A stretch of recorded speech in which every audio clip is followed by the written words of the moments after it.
আমরা একটা মাহফিল ধরার জন্য কতটুকু পেরেশানি করি জানেন। আমি হবিগঞ্জ থেকে আসছি, সব কিছু ওকে রোয়ানা দিব, এমন সব আমার গাড়ি ডাইনামার না কি একটা আছে, এটা কারেন্ট পাইতেছে না, গাড়ি বন্ধ, স্টার উঠে না। এখন মানসিকভাবে পাগল হয়ে গেছি যে এখন প্রোগ্রামে রোয়ানা দিব, গাড়ির সমস্যা। গাড়ি নিলাম গ্যারেজে, ওখানে গাড়ি দিয়ে আরেক গাড়ি ভাড়া করে তখন আসছি। আর আমরা বাংলাদেশে আসতে গিয়ে যে উন্নয়নের রাস্তা দিয়ে আমরা আসি, পৃথিবীতে এমন উন্নয়নের রাস্তা আর নাই। পৃথিবীতে এই রাস্তাগুলি দেখার জন্য একসময় মানুষ আসবে, বিভিন্ন দেশ থেকে আসবে, জাদুঘরে রাখার দরকারি রাস্তাগুলি। আমি মাঝে মধ্যে চিন্তা করি গত 16 বছর কি উন্নতিটা করলো। ব্রাহ্মণবাড়িয়ার থেকে আপনারা কুমিল্লা আসতে যে রাস্তা আছে, পৃথিবীর ইতিহাসে এরকম রাস্তা আর একটা আছে কিনা আমার জানা নাই ভাই। সর্বনাশ সর্বনাশ। গাড়ির যদি জবান থাকতো, গাড়ি কথা কওয়া শুরু করতো। কথা বুঝছেন? এই পরিস্থিতি, যেই সময় কয় উন্নয়ন করছি এই সময় জুতা দিয়ে এই সময় মাথার মধ্যে দুমদার একটা বাড়ি শুরু করবেন। এরা অনেক দালালরা কয় না যে আমরা অনেক উন্নত করছি, গারো দইরা লইয়া যাবেন বলে তোরে এখন এখান থেকে ব্রাহ্মণবাড়ি লইয়া যাবেন, আর কিচ্ছু লাগতো না, উন্নয়নের বাইরে যাবো গা। সি এরকম একটা রাস্তা ব্রাহ্মণবাড়িয়ার থেকে এই কুমিল্লা, এটা একটা হাইওয়ে রোড। এটা হইল সিলেট এবং কুমিল্লার একটা মহাসড়ক। সিলেটের মানুষ আগে ঢাকাও যায় তুই দিক দিয়া। এই রাস্তাটা আজকে বছরের পর বছর এই অবস্থা। কত নেতা আইলো আর গেল। হ্যাঁ, কথা কই না দি, আপনারা কষ্ট লাগতে পারে, এখানে নেতা আপনার সাথে থাকতে পারে, আপনার ঘনিষ্ঠ হইতে পারে, কিন্তু এই সমস্ত নমরুদগুলারে বুঝানো দরকার যে 16টা বছর সরকারের অধীনে থাইকা খাইছত, ঘুমাইছত, আর দেশের বাহিরে বাড়ি করছস, নিজের অবস্থান তৈরি করছ। জনগণের চিন্তা এরা করে না তো। এরা তো বছর একবার বাড়ি তো আসে না, তো জনগণের দুঃখ বুঝবো কেমনে? এই রাস্তার নামে কি টাকা খাইছে না? কোটি কোটি টাকা এই রাস্তার নামে এই সমস্ত লম্পট বদমাইশগুলি খাইছে। এই যে আপনারা দেবিদ্দার এক বদমাইশ 16 বছর থেকে গেছে, আবার আরেকটা বদমাইশ ছিল আপনারা মুরাদনগরের। এই দুইটা বদমাইশ কি কম 16 বছর থাকছে না? তো দুই বদমাইশে কাজ করছে কি? আরেকটা ছিল ব্রাহ্মণবাড়িয়ার, এটা হলো ওবায়দুল মুক্তাদির, এটা আরো বড় বদমাইশ। এই ব্রাহ্মণবাড়িয়ার এই সাইড হে ধ্বংস করছে, আর এই সাইড আপনারা দুই নেতা নষ্ট করছে।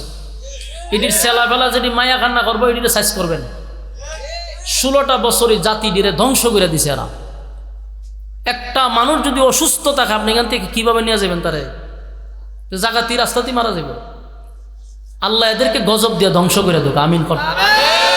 এদেরকে অভিশাপ ছাড়ার কোনো উপায় নেই, এদেরকে আল্লাহ ধ্বংস করে দেব। কারণ এতগুলা মানুষ তাদেরকে প্রতিদিন অভিশাপ দেয়, যতটা গাড়ি যায় তাদেরকে অভিশাপ দেয়। 16 বছরে 16টা টাকার কাজও করাইছে না এরা, 16 টাকা কাজ করছে। আবার তো এই সমস্ত লম্পটরারে আপনারা আবার ক্ষমতায় বসাবেন, আপনারাই বসাবেন। কারণ সুররে না বসাইলে চুরি করবেন কেমনে? নেতা যদি বাটপার সিটার বদমাইশ না হয়, তাহলে বদমাইশগুলি এদের সাপোর্ট গাইব কিভাবে? ভালো মানুষের পক্ষে নাই তো। যত সুর বদমাইশ আছে দেখবেন এদের সাথে ভালো সম্পর্ক, কারণ হেও খাইতে পারবো। আগে নিজের চিন্তা করেন। আমার বক্তব্যটা হলো, ভালো মানুষের দ্বারস্থ হন, অন্তত পক্ষে কিছু খান আর না খান, জীবনটা সুন্দর চলবে, এই ভোগান্তি আর হবে না। যত নেতাই যাক, আপনারা কি 10 টাকা দিবনি? হয়তো বুটের আগের রাত্রে আপনি 500 টাকা পাইবেন, 500 টাকা গুড়ায় বিক্রি হইতে পারেন, কিন্তু এরা যখন ক্ষমতা যাইব আপনার আর চিনবে না। আপনি নেতার জন্য জীবন দিলেন, রাজপথ কাঁপাইলেন, কিন্তু যখন সংসদে যাইব আপনার বেউলো নাই, শেষ। আপনি চাই থাকবেন, পরে যে লোকের জন্য আপনি খাটলেন তার কাছে দ্বারা আপনি যাইতে পারবেন না, বাস্তব অভিজ্ঞতা।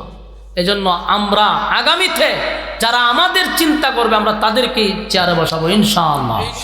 কোনো দুর্নীতিবাদ যেন চেয়ারে বসতে না পারে, ইয়াদ রাখবেন তো ইনশাআল্লাহ। বোঝার তৌফিক দান করুক, আমিন। তা আপনাদের এই উন্নয়নের রাস্তা টিল্লে আসতেও আমার এই অবস্থা হয়েছে, একটু দেরি হয়েছে। ইনশাআল্লাহ আমি আপনাদের সামনে একটা সূরা কমপ্লিট তেলাওয়াত করছি। কোরআনে 114টা সূরা আছে, এর মধ্যে সবচেয়ে যে ছোট একটা সূরা, এটার নাম হলো সূরা কাউসার। এর চেয়ে কোনো ছোট সূরা নাই। এই ছোট্ট সূরাটাই আপনাদের সামনে তেলাওয়াত করছি। এই সূরার প্রেক্ষাপট নিয়ে কিছু কথা আপনাদের সামনে উপস্থাপন করতে চাই। মেহেরবানি করে আমরা যদি বসে যাই তাহলে আমার কথা বলার আগ্রহ উৎসাহটা বাড়বে। আর আপনাদের কাছে হাত জোর করে বলি, কোনো কথা আমরা যেন না বলি, এটা সবচেয়ে বিরক্তি। মেহেরবানি করে কথা না বলি। আসুন আমরা সূরায়ে কাউসারের আল্লাহ এই সূরাটা কেন নাজিল করলো আমরা আগে জানবো, এরপর এটা সরল তর্জমায় আমরা যাব। প্রত্যেকটা সূরা অথবা আয়াত তিনটা কারণে আল্লাহ নাজিল করছে। যেমন কোনো ঘটনাকে কেন্দ্র করে, এই ভাইসান কথা কইেন না, কথা কইেন না, কথা এখনো কথা চলতে, হুজুর কথা কইন না, মেহেরবানি করে কথা কইন না। দেখেন এই সূরাটা প্রত্যেকটা আয়াত অথবা সূরা কোনো ঘটনারে কেন্দ্র করে নাজিল হয়, অথবা কোনো সমস্যার সমাধানে নাজিল হয়, অথবা কোনো প্রশ্নের উত্তরে আল্লাহ নাজিল করছে। হয় ঘটনাকে কেন্দ্র করে নাজিল করছে, আর না হয় সমস্যার সমাধান দেওয়ার জন্য, আর না হয় কোনো প্রশ্নের উত্তরে নাজিল করছে। এই তিন কারণের এক কারণ কোরআন নাজিল হয়। তিনটা কারণের যে কোনোভাবে সূরা অথবা আয়াত আল্লাহ নাজিল করছে। তো সূরায়ে কাউসার,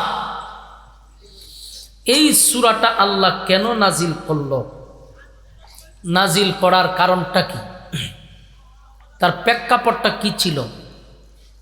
এই সূরাটা কিন্তু মাক্কি সূরা। সূরাটাকে বলা হয় শানে রাসূল সাল্লাল্লাহু আলাইহি ওয়াসাল্লাম, মানে এই সূরাটা রাসূলের শান, মান, মর্যাদা সম্পর্কে আলোচনা। তো এই সূরাটার তিনটা পয়েন্ট আমি আপনাদেরকে ধরায় দিব, আপনারা শুধু তিনটা পয়েন্ট ইয়াদ রাখবেন। একটা হলো সান্ত্বনা, 2 নাম্বার হলো খুশি, 3 নাম্বার হলো প্রতিবাদ। বলুন কয়টা? আবার বলুন। 1 নাম্বার সান্ত্বনা, 2 নাম্বার খুশি, 3 নাম্বার প্রতিবাদ। এই তিনটা পয়েন্ট ইয়াদ রাখবেন। আলোচনার শেষে এই 3 পয়েন্টে গিয়ে আলোচনা শেষ হবে, তখন আপনি মিলাইবেন সান্ত্বনা, খুশি, প্রতিবাদ। সান্ত্বনা হলো রাসূলকে আল্লাহ সূরা নাজিল করে সান্ত্বনা দিছে, 1। 2 নম্বর এই সূরা নাজিল করে রাসূলকে খুশি করছে। 3 এই সূরা নাজিল করে আল্লাহর তার বন্ধুর পক্ষে প্রতিবাদ করছে। এই হলো 3 পয়েন্ট। আপনারা যারা ভলান্টিয়ার আছেন, মেহেরবানি করে এখানে একজন, ওখানে একজন, 3 জন লোক কারা থাকেন ওইদিকে, একটা ছেলে ওজন এখানে কথা না বলতে পারে, মেহেরবানি করে এইটা দায়িত্বটা পালন করেন। যারা বেজ আছে গলায়, আপনারা ওই সাইডগুলোতে দাঁড়ায় থাকেন, মনোযোগ দিয়ে শুনেন। 3টা পয়েন্ট। এই যে বাচ্চাগুলো কথা বলতেছে, ভাই দৌড়াই দেন। তো সান্ত্বনা, খুশি, প্রতিবাদ। তো সান্ত্বনা কেন দিল, খুশি কেন করলো, প্রতিবাদটা কেন করলো, এই কেনটা আমরা বাইর করব, তাহলে খুশি, সান্ত্বনা, প্রতিবাদ বাইর হয়ে যাবে। আসুন কেন করলো। রাসূল আরবি সাল্লাল্লাহু আলাইহি সাল্লামের সবচেয়ে দুঃখের সময়, সবচেয়ে কষ্টের সময় এই সূরাটা নাজিল হয়েছিল। এত কষ্ট রাসূলের 63 বছরের জিন্দেগিতে আর কখনো আসে নাই। রাসূলের ফুল জীবন এটা 63 বছর। এই 63 বছরের ভিতরে এত কষ্টের সময় কখনো আসে নাই। আল্লাহ তখনই এই সূরাটা নাজিল করছিল। 1 নম্বর হলো রাসূল যখন কালেমার দাওয়াত দেওয়া শুরু করলো, তখন আপনারা জানেন যে মক্কাতে অনেক বাধা আসছে।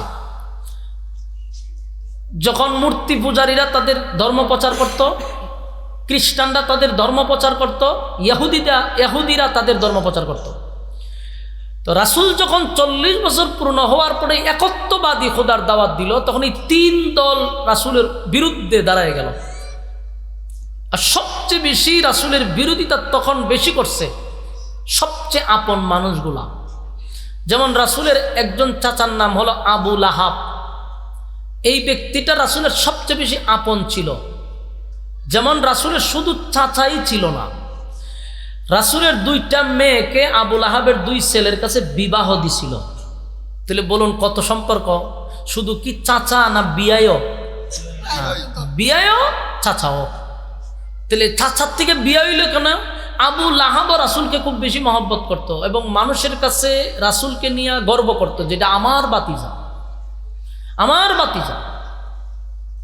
আমি দিলাম ভলান্টিয়ার এখানে দাঁড়া করাই, উনি আরো ধীরে ধীরে আরো পাক্কা কথা হয়, দায়িত্ব পালন করতেছে। আপনার দায়িত্ব হইলো কেউ কথা যাতে না হয়, এখন আপনাদের রাইন যাতে দূরে হতে হইব কেমনে? মেহরবানি করে কথা সাউন্ড বন্ধ করে, মনোযোগ জাগা মারি দিকে। কথা কইলে এত বিরক্ত লাগে আমার। তো এই এত মহব্বত কেন হইল যে রাসূলকে উনি পছন্দ করতো এবং বুক ফুলায় করতো, এটা আমার বাতিজা, এটা আমার ভাইয়ের ছেলে, গর্ব নিয়ে করত। আপনারা এখান থেকে দরবার এমাদা থামাইতে এমাদা কথা কয়, তো ওয়াজ করবলে দিব না মাঝখান তো বামার ঢুকাই দিব। কি তার শুরু করছেন আপনারা? চাচা ফুলা বানাইলে না দমক দিতে, আপনারা মুরব্বী মানুষ মনোযোগ দিয়ে শুনেন। আল্লাহর রাস্তায় আমি গিচ্ছা কাহিনী কোনো সময় ওয়াজ বলিও নাই ভাই, আপনাদের সময় নষ্ট করতে আসি নাই। যতটুক কথা বলবো একেবারেই কোরআন থেকে বলবো, মেহরবানি করে শুনেন, ভালো লাগবে। দেখেন এই সূরা কাউসার নাজিল হয়েছে রাসূলের কষ্টের সময়। তো কষ্টটা কি ছিল যে যখন আপনাকে কেউ আঘাত করবে, এটা যদি ভিন্ন মানুষ হয় কষ্টটা এত লাগে না, যখন নিজের মানুষ আপনাকে আঘাত করে তখন কিন্তু কষ্টটা বেশি লাগে। রাসূলের সবচেয়ে আঘাতপ্রাপ্ত হয়েছে নিজের ঘরের মানুষ আবুল আহাব। এই আবুল আহাব নিজের দুইটা মেয়েরে রাসূলের দুই ছেলেরে দিয়ে বিবাহ করাইল, সম্পর্ক আরো বাড়াইল। কিন্তু রাসূল যখন একত্ববাদী খুদার দাওয়াত দেওয়া শুরু করলো, সেই আবুল আহাব কই এটা তো মেনে নিতে পারি না। মুহাম্মদ তো এতদিন ভালো ছিল, মুহাম্মদ ঠিকই ছিল, কিন্তু এখন যে দাওয়াত দিতেছে আমরা বাপ দাদার ধর্মের মধ্যে সুনকালি দিয়ে আমার বাতিজাকে আমি সাপোর্ট করব না। নাউজুবিল্লাহ। এই আবুল আহাবই শুরু করলো। সর্বপ্রথম পাতল লইয়া কিন্তু আবুল আহাব দাঁড়াইছে, বিরোধিতা শুরু হইল। বিরোধিতা এমন বাড়ছে, শুধু রাসূলকে তখন শেল্টার দিত আবু তালেব চাচা, আরেকটা শেল্টার দিত আম্মাজান খাদিজা। যদিও উনি রাসূলের স্ত্রী, কিন্তু রাসূলকে শেল্টার দিত। রাসূলকে যদি কেউ গালমন্দ করত উনি প্রতিবাদ করতেন। তো মহিলা হইয়াও রাসূলের পাশে থাকতেন। আরেকদিকে হইল আবু তালেব। এই দুইজন ব্যক্তি ছাড়া কেউ রাসূলকে শেল্টার দেয় নাই। তো আল্লাহর কি কুদরত, এইভাবে চলতে থাকলো। হঠাৎ করে এক সময় আবু তালেব মারা গেল। সবচেয়ে বেশি এই দিনের দাওয়াত দিতে গিয়ে যে সবচেয়ে বেশি সাপোর্ট দিত, এই লোকটাই মারা গেল। রাসূলের একটা সাইটই রাসূলের নষ্ট হয়ে গেল, মানে আঘাতপ্রাপ্ত হয়েছে। যে সময় হোক মানুষ বিচার নিয়ে আইলে আবু তালেব দাঁড়াইলে ভয়ে কেউ কথা বলছে না, এই লোকটা তো নাই। তো বলুন কষ্ট পাইছে কিনা? একটা আঘাত পাইছে। কিছুদিন যেতে না যেতেই আম্মাজান খাদিজাও মারা গেছে। এখন আরেকটা সাইড শেষ। সুখের কথা, দুঃখের কথা, সব কথা খাদিজার সাথে শেয়ার করত। খাদিজা রাসূলকে সান্ত্বনা দিত, এতে রাসূল একটা সান্ত্বনা পাইতো। এই কলিজার টুকরা স্ত্রী চলে গেল, বলুন আঘাত কটা পাইল? এই দিয়ে ইয়াদ রাখবেন, আমি প্রত্যেকটা কথা বলবো, আপনারা গণবেন যে আঘাত দুইটা হইছে। 3 নাম্বার, রাসূল এখন দেখলো মক্কার পরিস্থিতি খুব ভয়াবহ। কারণ একদিকে খাদিজা নাই, আরেকদিকে আবু তালেব নাই। এখন মক্কার মানুষ এতদিন তো গালমন্দ করছে, রাসূলের শরীরে টাচ করার সাহস পায় নাই। কিন্তু এখন যে পরিস্থিতি, তারা মারমুখী অবস্থায়। এখন রাসূল দাওয়াত লইয়া গেলেই মারবে, আক্রমণ করবে। রাসূল পরিস্থিতিটা বুঝতে পারছে যে মক্কার অবস্থা এখন স্বাভাবিক না। চিন্তা করলো কালেমার দাওয়াত তো বন্ধ করা যাবে না, আপাতত না হয় মক্কা আমি দাওয়াত বন্ধ রাখলাম, দূরে কোথাও দাওয়াত গিয়ে আমি চালু রাখলাম। তাই সিদ্ধান্ত নিল মক্কা আপাতত দাওয়াত বন্ধ। এখান থেকে রাসূল মক্কার থেকে চলে গেছেন তায়েফে গিয়া যখন কালেমার দাওয়াত দিতে গেল, তখন ওখানকার মানুষ রাসূলকে আঘাত করতে লাগলো। এমনভাবে আঘাত করছে যে রাসূলের শরীরের চামড়া, পেটে রক্ত মোবারক বাহির হয়ে গেছে। সাধারণ রক্ত না, রাসূল বেহুশ হয়ে পড়ে গেছে, এত রক্ত জড়াইছে। আবার উঠছে, আবার মারছে। ইতিহাস আপনারা জানেন দেখি আমি শুধু বুঝাইতেছি, আমি তায়েফের ঘটনা বলার উদ্দেশ্য না। তাহলে সেখানে কি হইল? রাসূল রক্তাক্ত হইল। এতটা কষ্ট পাইছে যে কেউ রাসূলের পক্ষে যে ফিরাইব এমন লোকও ছিল না, বেহুশ হয়ে পড়ে গেছে। আঘাত পাইয়া আল্লাহর রাসূল সেখান থেকে আবার মক্কায় আসলেন। বলুন কষ্ট কয়টা গেল? 3টা। আপনারা গণবেন, গণলে সুবিধা হবে। 3টা আঘাত পেয়েছে। 1, স্ত্রী মারা গেছে। 2, চাচা মারা গেছে। 3, নিজে রক্তাক্ত। এতটা আঘাত পাইছে যে রাসূলের শরীরের রক্ত শূন্য হয়ে গেছে। চলে আসলো মক্কায়। এখন বলুন তো দেখি, মক্কায় আসার পরে উচিত ছিল না ওনার মানুষ ওনাকে সান্ত্বনা দেওয়া, যে হারে এতটা মার খাইছে, অথবা তোমার স্ত্রী মারা গেছে, সান্ত্বনা দেওয়ার কথা ছিল। কেউ সান্ত্বনা রাসূলকে দেয় নাই। আঘাত নিয়া যখন মক্কায় আসছে, এর কিছুদিন পরেই শুনতেছে চতুর্দিক দিয়া রাসূলের কর্মীদের উপরে আক্রমণ শুরু হয়েছে। যারা কালেমা পড়ছে এদের উপরে আক্রমণ। তো একজন নেতা হিসাবে যখন কর্মীরা নবীর সামনে মার খায়, নেতার সামনে যখন কর্মীরা মার খায়, নেতার কষ্ট লাগার কথা নেই? কথা কই না দি? তবে আমাদের দেশের নেতার কথা বলতেছি না, রাসূল করিম সাল্লাল্লাহু আলাইহি সাল্লামের মতো নেতার কথা বলতেছি। কারণ আমাদের দেশের নেতারা কোনোদিন আন্দোলনে গেলে নেতারা মরতে দেখছেন? কোনো নেতা মরতে দেখছেন? তো মরেন তো সাধারণ পাবলিক, সাধারণ ঘরের মানুষগুলা মরে, মধ্যবিত্ত ফ্যামিলির মানুষগুলা মরে, কিন্তু কোনো নেতা মরে না। কিন্তু আল্লাহর রাসূল কর্মীদের এই নির্যাতন দেখা রাসূল আর সহ্য করতে পারতেছে। কারণ যখন প্রথম ইসলামের প্রথম দিক দিয়া যারা কালেমা পড়ছে অধিকাংশ ছিল গরিব, কৃতদাস, গুলাম। তাদেরকে মারলে কেউ প্রতিবাদ করে না। যেমন বেলাল একজন গুলাম ছিল, আরেকজনের অধীনে কাজ করে, তারে মারলে কেউ প্রতিবাদ করে না, তারে মারলে কেউ আগায় আসার কোনো ক্ষমতা নাই। এত নির্যাতন শুরু করছে যে নির্যাতনের স্টিম রুলার চাপায়া দিছে। নেতা হিসাবে রাসূলের মনে অনেক কষ্ট। বলুন আঘাত কটা পেল? এখন 4টা আঘাত পেয়েছে। কারণ কর্মীরে মারতেছে। মায়ের সিস্টেম কি? গলার মধ্যে রশি লাগাইয়া বালু দিয়া টানে। মরুভূমির বালু, এই বালুতে আপনি খালি ভাবে হাঁটতে পারবেন না, তুষা উঠে যাবে। এই বালু দিয়ে সাহাবীদেরকে টানে। এত প্রচন্ড গরমের মধ্যে বালুর মধ্যে শুয়ে বরফ হাত রেখে দেয়। তো এই নির্যাতন তো দেখতেছে, কষ্ট লাগার কথা। রাসূল অনেক আঘাত পাইছে। আঘাত পাইল 4টা। এর কিছুদিন যেতে না যেতেই রাসূলের 4টা ছেলে সন্তান ছিল। একে 4টা ছেলে বালেগ হওয়ার আগেই দুনিয়ার থেকে বিদায় হয়ে গেছে। আপনারা কি আমার কথা বুঝতেছেন? আমি শুরুতে কি বলছি, যে রাসূলের 63 বছরের জীবনের এতটা কষ্টের সময় কখনো আসে নাই। এবং কয়টা আঘাত পাইছে আপনারা খালি গণবেন। 4টা ছেলে উনার চলে গেল।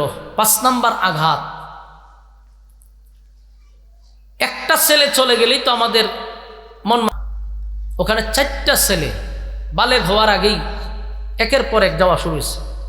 নিজের হাতে সন্তানগুলারে গোসল করাইছে, নিজের হাতেই বাবা জানাজা পড়াইছে, নিজের হাতেই কবর দিছে। কতটুকু কষ্ট। এরপরে এতগুলো আঘাত পাইয়া রাসূল খানায় কাবার সামনে বসে রয়েছে। হঠাৎ করে আরেকজন সাহাবী আসছে, বলল, হুজুর আপনার আপন চাচি উম্মে জামিল, আবু লাহাবের বউ, আপনার বিরুদ্ধে মানুষের কাছে গিয়া অপপ্রচার করতেছে, আপনি নাকি আবেতার। এই আবেতার অর্থটা বলার পরে আপনারা নাউজুবিল্লাহ বলবেন। এখন আবার বলেন নাউজুবিল্লাহ। আবেতার শব্দের অর্থ হইল আটপুরা, নির্বংশা, লেস কাটা। তার মানে আবু লাহাবের বউ উম্মে জামিল মানুষের কাছে গিয়া বলতেছে যে মুহাম্মদ একটা আটপুরা, মুহাম্মদ লেস কাটা, মুহাম্মদের বংশ নাই, মুহাম্মদ পৃথিবীতে বেশি দিন তার বংশ ঠিকবে না, সে নির্বংশ হয়ে গেছে। নাউজুবিল্লাহ। এই কথাটা যখন রাসূলের কাছে বলছে, আল্লাহর রাসূলের চোখ দিয়া মুখ তার দানার মতো পানি পড়া শুরু হয়েছে। আমার কথা বুঝতেছেন আপনারা? বলুন আঘাত কটা পেল? 6টা আঘাত প্রাপ্ত। মানে আপনারা নিজেরা একটু চিন্তা করেন, আপনার স্ত্রী চলে গেলে, চাচা চলে গেলে, চাচা কিন্তু সাধারণ না, উনি ছোটবেলার থেকে রাসূলকে নিজের সন্তানের মতো লালন পালন করে বড় করছে। বিপদের সময় এই চাচা সবার আগে গেছে এবং রাসূলের সঙ্গে জেল কাটছে প্রায় 3.5 বছর, জেলখানায় বন্দী ছিল। এই যে চাচা, বাবার চেয়েও বাবার আদর তো রাসূল পায় নাই, চাচার আদর পাইছে। এই চাচা চলে গেছে। 3 নাম্বার হলো নিজে রক্তাক্ত হয়েছে। 4 নাম্বার হলো রাসূলের সাহাবীদেরকে নির্মমভাবে জায়গায় জায়গায় মারতেছে। 5 নাম্বার হলো সন্তান চলে গেছে সব। 6 নাম্বার হলো নিজের লোকগুলা অপপ্রচার করে। কতটা আঘাতপ্রাপ্ত! চোখ দিয়া পানি ছাড়তেছে। আল্লাহ তখন জিব্রাইলকে ডাক দিছে, জিব্রাইলে বন্ধুর চোখের পানি বরদাস্ত করা যায় না। কথা কি বুঝেন? আপনার কি ওয়াজ মন আছে? আপনারা দিকে তাকাই দেন, এইদিকে না চাইবেন। মনোযোগ না থাকলে ওয়াজ শুনবেন কেন? হ্যাঁ, আপনারা ওই দিকে তাকানোর দরকার নেই, আপনারা আমার দিকে তাকান। এরা এসে সাপ খেলা দেখতো, আপনারা কি সাপ খেলা দেখতেছে? এরা যে দাঁড়া রয়েছে, যারা চিন্তা করতেছে উজুরে মনে বেগে বেগে সাপ আনছে, ওয়াজ আইছে বসবো, এরা দাঁড়ায় দাঁড়ায় কতক্ষণ কথা কয়, আবার কতক্ষণ দাঁড়ায়। আপনারা যারা বইছেন মনোযোগ দেন, তাহলে শেষে বুঝতে পারবেন, একটু বসে। তাহলে এই যে আঘাতপ্রাপ্ত হয়েছে, এখন নবীর চোখ দিয়া পানি, আল্লাহ হয় আমার বন্ধুর চোখের পানি বরদাস্ত করতে পারি না। জিবরাইল আলাইহিস সালাতু ওয়াস সালাম হাবিবে কিবরিয়ার কাছে যখন আসলেন আর বললেন, হুজুর আপনার চোখের পানি আল্লাহ বরদাস্ত করে না। কেন কান্দেন? কোন কারণে কান্দেন? আল্লাহর নবী বলেন, জিবরাইল রে, আমি কেন কান্দি আমার মালিক ভালো করে জানে। আমার কান্না আমার মালিক জানে রে, এরপরও কেন তুমি জিজ্ঞাসা করলাম? বলে, হুজুর আল্লাহ বলছে আপনি বললে নাকি আমার মালিকের ভালো লাগে, তাই আপনি বলেন। আল্লাহর নবী বলেন, মালিক আপনি জানেন আমার মা নাই, বাবা নাই, দাদা নাই, দাদি নাই, আত্মীয় স্বজন কেউ নাই। বাবার মতো মহব্বত করে, সন্তানের মতো লালন পালন করে চাচা আমারে এই পর্যন্ত আনছে। কেউ বিরোধিতা করলে চাচা সবার আগে দৌড়াইয়া গেছে। কষ্ট লাগলো, ইন্তেকালের সময় চাচা কালেমা পড়ল না। এটা আমার একটা আঘাত, আমার কষ্ট লাগছে। আমার চাচা যদি কালেমাটা পড়ে দুনিয়ার থেকে বিদায় হইত, আমার মনে আর কোনো কষ্ট থাকতো না। কিন্তু চাচা আমার কালেমা পড়ল না, বেঈমান হইয়া কবরে চলে গেছে। 2 নাম্বার হলো, এই পরিস্থিতিতে আমার সুখের কথা, দুঃখের কথা আমার কলিজার টুকরা স্ত্রী খাদিজার কাছে আমি সবকিছু বলতাম। সেই খাদিজা দুনিয়ার থেকে বিদায় হয়ে গেল। খাদিজা যখন দুনিয়ার থেকে বিদায় হয়ে গেছে, আমার কোনো অভিযোগ নাই, অভিযোগ নাই। আপনি নিছেন, আপনার ডাকে সাড়া দিয়া চলে গেছে, আমার কোনো অভিযোগ নাই। আল্লাহর নবী বলেন, মালিক আপনার দিনের জন্য, ইসলামের জন্য, দিন প্রচারের জন্য তায়েফে দাওয়াত দিতে গেলাম, সেখানে রক্তাক্ত হইলাম, অভিযোগ নাই। আপনার দিন প্রচার প্রসার করতে গিয়ে আমি নবীজি শাহাদাত বরণ করতে চাই, আমার কোনো কষ্ট নাই। কিন্তু এরপরে আসার পরে মক্কার কোনো মানুষ আমার সান্ত্বনা দিল না। আমার একে একে একে একে 4টা সন্তান আপনি নিয়ে গেছেন, অভিযোগ নাই, আপনি দিছেন, আপনি নিছেন, কোনো কষ্ট নাই। আমার কর্মীগুলাকে জায়গায় জায়গায় রক্তাক্ত করে গো, ইসলাম কবুল করার কারণে, আপনি মালিকের উপরে ঈমান আনার কারণে জায়গায় জায়গায় তাদেরকে নির্যাতন করে।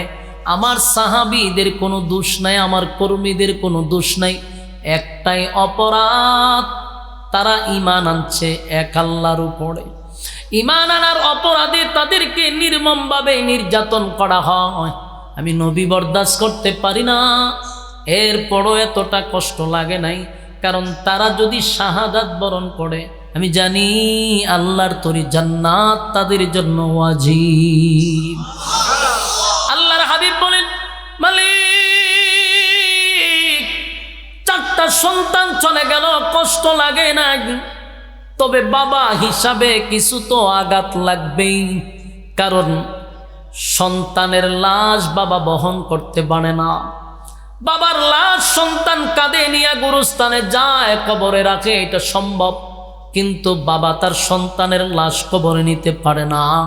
বাবার জন্য কষ্ট হয়ে যায় রে, বাবার জন্য এটা বড় বাড়ি হয়ে যায়। আল্লাহর নবী তো একজন বাবা ছিল রে, 1 জন 2 জন নয়, 4টা ছেলেরে নিজের হাতে গোসল করাইছে, নিজেই কাপন পড়াইছে, নিজেই নবী জানাজা পড়াইছে, নিজেই কাঁধে নিয়া কবরে লামাইছে, নিজের হাতে নবী আমার মাটি দিছে। এরপরে নবী বলেন, মালিক কষ্ট নাই, আপনি দিছেন, আপনি নিছেন, অভিযোগ তো আমার নাই। কিন্তু নবীর যেই কারণে কলিজায় আঘাত লাগছে, আর বলে, মালিক ঠিক আপনি জানেন আমার মা নাই, বাবা নাই, বাবার আদর কখনো পাই নাই। মা বেশি দিনও দুনিয়ায় টিকলো না, চলে গেল। দাদাও টিকলো না, চলে গেল। আমার চাচাও চলে গেল।